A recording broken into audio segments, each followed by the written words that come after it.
Donc, très rapidement, nous allons parler d'une autre thématique, les NAMA, qui font partie intégrante de la finance carbone. On a parlé ce matin de RED+. Les NAMA aussi, c'est un autre concept. Donc, on s'en voudrait de ne pas quand même l'évoquer dans cette formation. Très rapidement, je présente l'historique des NAMA. Le concept NAMA a été introduit pour la première fois dans le plan d'action de Bali de 2007, comme étant des mesures d'atténuation appropriées au niveau national de la part des pays en développement partis dans le cadre d'un développement durable. NAMA, c'est en anglais, ça veut dire Nationally Appropriate Mitigation Action, qui veut dire en français des mesures appropriées, des mesures d'atténuation appropriées à l'échelle nationale. Les raisons de ce concept NAMA, c'est simple. Pour atteindre l'objectif international consistant à limiter le réchauffement climatique à 2 degrés Celsius, tous les pays doivent contribuer, que ce soit les pays en développement, que ce soit les pays développés, tout le monde doit contribuer à la réduction des émissions de gaz à effet de serre. Donc, les pays en développement ont reconnu ce fait en 2007 lors de la conférence à Bali. Donc, sans accepter les plafonds, parce que les quotas qui ont été imposés aux pays en voie de développement, il n'y a pas eu des accords par rapport aux pays en voie de développement, parce que pour se développer, il faut dire qu'il faut émettre beaucoup de gaz à effet de serre. Vous n'êtes pas sans savoir que les pays industrialisés qui se sont développés aujourd'hui ont émis beaucoup de gaz à effet de serre pour se développer.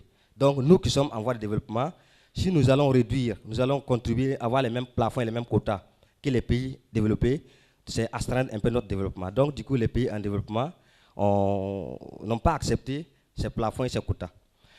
Par conséquent, qu'est-ce qui s'est passé? Les parties ont convenu alors que les pays en développement mettront alors en œuvre des mesures d'atténuation appropriées à l'échelle nationale qui devront être mesurables, notifiables et vérifiables. C'est le système de suivi simplement. Donc, en guise de contribution par rapport à l'atteinte des objectifs de 2 degrés. Donc, voilà un peu l'historique des NAMA. Un NAMA, c'est simple. Il n'existe pas de définition jusqu'à présent internationalement reconnue, mais il y a 2 catégories qui émergent quand on parle de NAMA. Il y a ce qu'on appelle les NAMA unilatérales et il y a ce qu'on appelle les NAMA appuyés ou NAMA support. De toutes les façons, il y a deux axes, il y a entre les pays industrialisés et les pays en développement. C'est-à-dire un pays industrialisé qu'on appelle les pays de l'annexe 1, pour ceux qui savent, donne un financement à l'État pour développer un NAMA, une mesure d'atténuation appropriée à l'échelle nationale. Et ça, on les appelle généralement des NAMA unilatérales. C'est-à-dire les fonds à adresser au gouvernement, à l'État, pour mettre en œuvre un programme NAMA. Le deuxième type de NAMA, c'est ce qu'on appelle les NAMA appuyés, ou les NAMA support. Les pays industrialisés peuvent financer la technologie, que ce soit des foyers améliorés, que ce soit des solaires, en tout cas tout type de technologies qui réduisent les gaz à effet de serre, ou bien financer le renforcement des capacités des acteurs locaux. Donc ce fonds est appelé un NAMA appuyé. Et généralement, ce fonds est adressé souvent à des associations, soit des ONG, en tout cas des structures privées, qui décident d'accompagner l'État pour la mise en œuvre d'un plan national, d'un programme national. Donc c'est ce qu'on appelle le NAMA support ou le NAMA appuyé. Par exemple, la SNV, qui est une ONG, a bénéficié de ce fonds en collaboration avec l'AND pour appuyer l'État dans la mise en œuvre d'un programme NAMA. Les leçons tirées du MDP, tout de suite on a parlé un peu de la finance carbone. La finance carbone a démarré avec les questions des MDP, ensuite les programmes volontaires, ainsi de suite. Donc les NAMA ont tiré des leçons des MDP. D'abord, disent que la vérification, parce qu'au niveau des MDP, il y a le système de suivi, permet d'assurer la crédibilité et la gestion des réductions d'émissions de gaz à effet de serre évaluées dans un projet. Donc, on maintient le système de vérification. L'indépendance des vérificateurs. Généralement, quand vous mettez un programme carbone, il y a des vérificateurs externes qui viennent pour évaluer le programme, pour s'assurer qu'effectivement, elle réduise les émissions de gaz à effet de serre. Donc, cette indépendance est nécessaire pour s'assurer de la confidentialité des données industrielles et de la crédibilité même de votre programme. Ensuite, Il y a les capacités nationales de vérification qui sont souvent faibles. Donc, il y a besoin de s'inspirer des auditeurs internationaux et de renforcer les capacités. Il faut clarifier ce qu'on vérifie. D'abord, quand on met un programme carbone, programme NAMA, les vérificateurs ne devraient pas être responsables que des données facilement vérifiables. Exemple, des données sur l'utilisation des combustibles, respect des procédures et non de l'évaluation d'éléments politiquement influencés tels que les niveaux de référence. Je vous donne un exemple. Dans un programme carbone tel que les foyers améliorés, il y a ce qu'on appelle les scénarios de référence, c'est-à-dire la situation de base, et il y a les scénarios projets. Ça veut dire que sans votre programme, les femmes ou les ménages allaient utiliser des foyers traditionnels qui consomment assez de bois. Mais si vous mettez un programme de foyer amélioré qui économise du bois, ça c'est le scénario de projet. Donc on compare entre les scénarios de base et les scénarios de projet, et la différence c'est ça que vous réduisez, et c'est ça qui est votre crédit carbone. Donc si vous choisissez un mauvais scénario de référence, vous pouvez réduire ou diminuer votre émission. Par exemple, si aujourd'hui au Burkina, on te dit que les scénarios de référence, c'est les foyers traditionnels, 3 pierres, et que ce n'est pas le cas sur le terrain. Il se trouve que sur le terrain, les scénarios de référence, peut-être c'est les foyers malgaches, parce qu'on dit que les gens ont oublié les foyers traditionnels depuis des années. Bon, là, du coup, vous n'avez pas, ce sont des données qui n'ont pas été, qui ont été influencées soit par un facteur extérieur, soit la politique ou voilà, quelque chose comme ça. Ça, c'est un exemple au niveau de scénario de référence. Maintenant, comment on peut obtenir une NAMA de haute qualité? D'abord, les organisations ou les instituts qui veulent proposer une assistance sur les NAMA déterminent pour eux-mêmes la notion de haute qualité. Quelques exemples, c'est quoi? D'abord, il faut que le programme ait une contribution directe à l'atténuation mondiale des changements climatiques. Donc là, l'impact du développement, c'est quoi? Il faut qu'il y ait des impacts de gaz à effet de serre, les niveaux d'ambition et le potentiel de transformation. Il faut que le NAMA soit transformationnel, que ce soit au niveau des co-bénéfices, que ce soit les réductions de gaz à effet de serre, que ce soit le partenariat public-privé. Et donc, tous ces éléments doivent être intégrés. Il y a aussi la durabilité de l'efficacité de l'impact. C'est-à-dire, il faut qu'il y ait des... Je parlais tout de suite des co-bénéfices, donc c'est l'appropriation des co-bénéfices. L'exhaustivité des plans de financement, ça c'est très important. Les systèmes MRV solides. Donc, tous ces sont des éléments, les 4 grands points qui peuvent doivent être définis dans un NAMA de haute qualité. Donc, pour le diapo suivant, ce sont les 10 étapes vers un NAMA. Donc, pour qu'un NAMA ait un facteur de succès, d'abord, il faut suivre un peu ces étapes. D'abord, il faut d'abord évaluer les conditions cadres, analyser les lacunes de la politique et identifier les mesures nécessaires, évaluer les potentiels techniques de réduction des émissions et les co-bénéfices d'ailleurs, identifier des actions possibles et ceux qui mettent en œuvre le NAMA, des niveaux de référence, je parlais tout de suite des niveaux de référence, concevoir un plan de suivi, un plan MRV, détailler la planification de la NAMA, identifier les ressources nécessaires, soumettre au registre NAMA.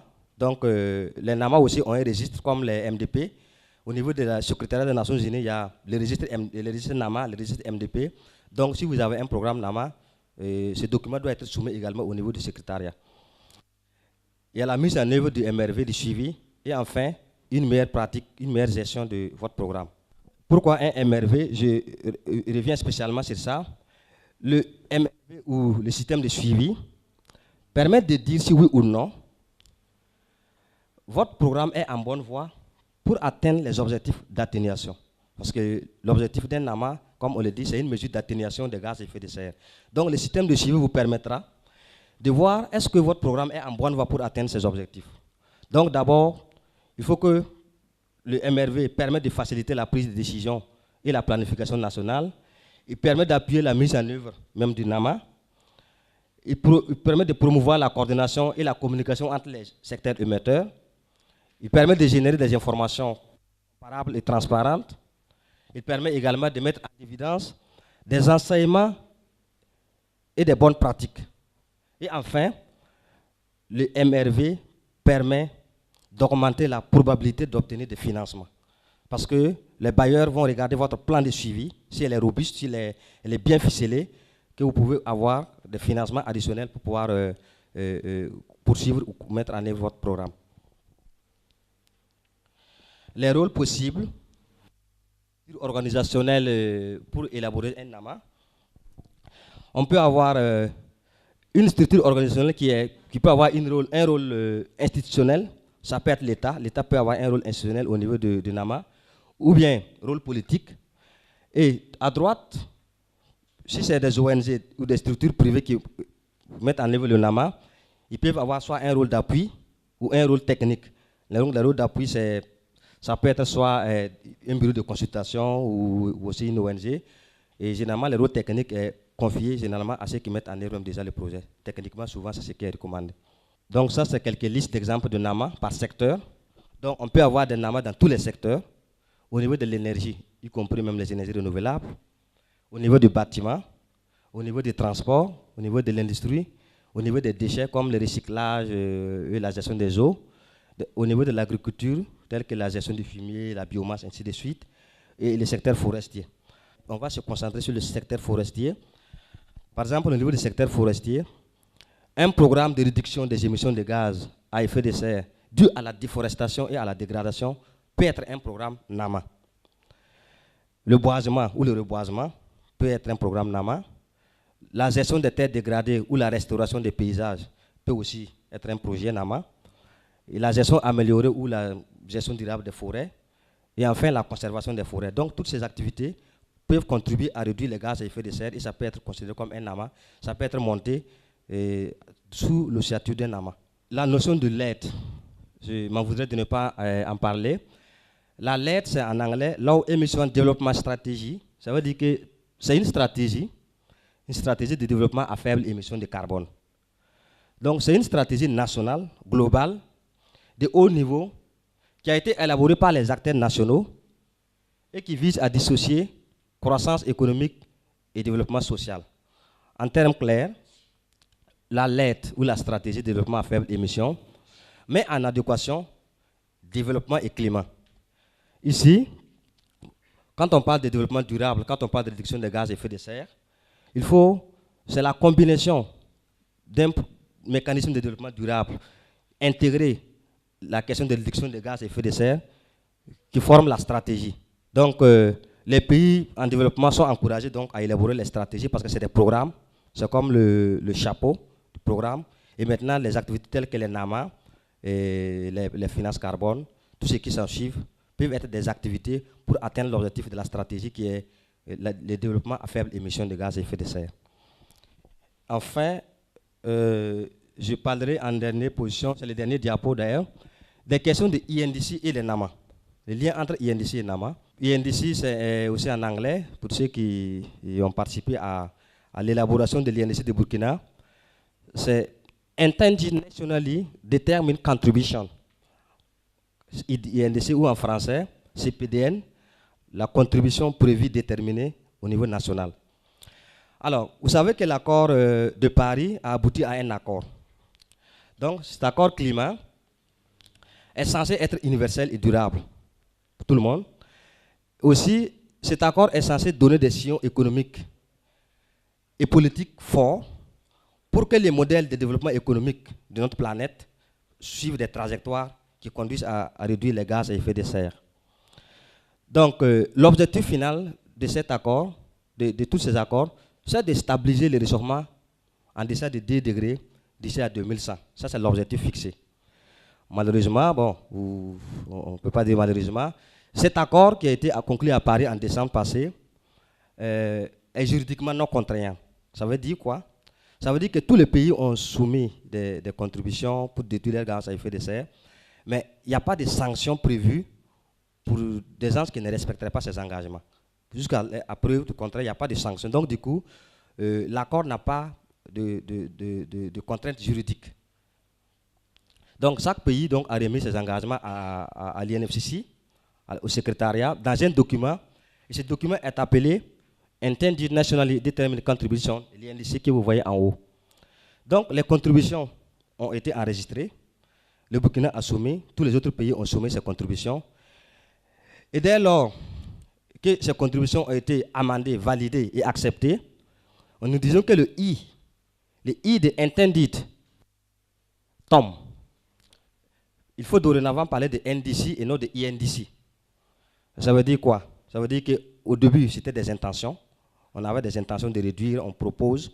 Mais dès lors que votre intention a été acceptée, c'est devenu maintenant un accord, c'est devenu maintenant un engagement pour le pays de l'atteindre. Donc, on ne parlera plus maintenant de INDC, mais de NDC. Donc, le NDC est devenu maintenant le nouveau outil de coopération internationale sur le climat. Près de 180 pays ont donné leur INDC, qui est devenu maintenant des NDC, pour réduire les gaz à effet de serre en deçà de 2 degrés d'ici à 2100. Pour le cas de Burkina, un exemple, le Burkina a soumis son INDC, et dans l'INDC de Burkina a dit que d'ici l'horizon 2030, ils vont réduire, dans un scénario inconditionnel, 6,6% de gaz à effet de serre. Et dans un scénario conditionnel, le Burkina a promis de réduire 11,2% ses émissions de gaz à effet de serre. Les scénarios inconditionnels, ça veut dire que c'est les réductions de gaz à effet de serre ont été faites sur la base des financements déjà acquis. Ça veut dire que c'est des projets qui sont en cours, dont le financement est déjà acquis. Je prends par exemple le cas du projet type ALGA, les objectifs de réduction du programme de finance carbone. Donc, c'est un financement acquis, ils sont en cours. Il y a beaucoup de projets comme ça qui sont déjà en cours. Donc, ce sont des scénarios inconditionnels. Ça veut dire qu'advienne qui pourra, ces réductions de 6,6% jusqu'à l'horizon 2030 seront une réalité. Mais en contrepartie, le Burkina a proposé aussi, dans un scénario conditionnel, ça veut dire que sous condition de financement, il y a des projets qui sont dans les tiroirs, qui ont besoin de financement, mais qui n'ont pas reçu. Mais sous condition de financement, on pourra encore réduire de 11,2% les réductions de gaz à effet de serre d'ici 2030. Donc, ce qui fera en tout un total de 18,2% pour le Burkina à l'horizon 2030. Donc, aujourd'hui, les NAMA, comme je l'ai parlé tout de suite, peuvent être aussi utilisés pour atteindre l'objectif des NDC. Parce que le NDC, comme on dit, c'est un objectif qui est fixé par l'État. Maintenant, il faut des activités, des programmes qui peuvent réduire les gaz à effet de serre pour atteindre l'objectif des NDC. Donc, les NAMA, tels que les NAMA, les RED, les programmes carbone, financement carbone, tous ces programmes peuvent être des programmes qui peuvent contribuer à atteindre l'objectif des NDC. Donc voilà très rapidement ce que je voulais un peu ajouter par rapport au NAMA. Et voilà, je pense que c'est tout. Merci pour votre aimable attention. Merci beaucoup, Jules.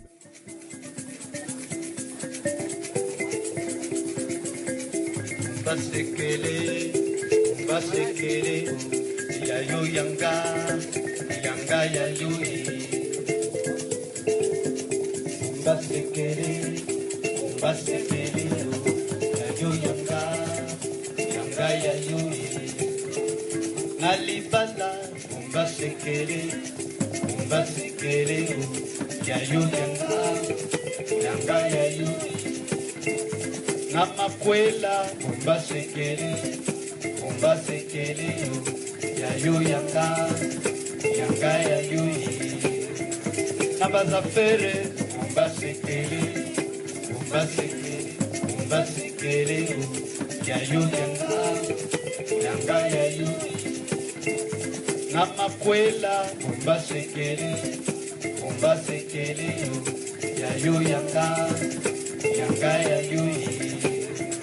Nabazafere, basekele, yayo yanga.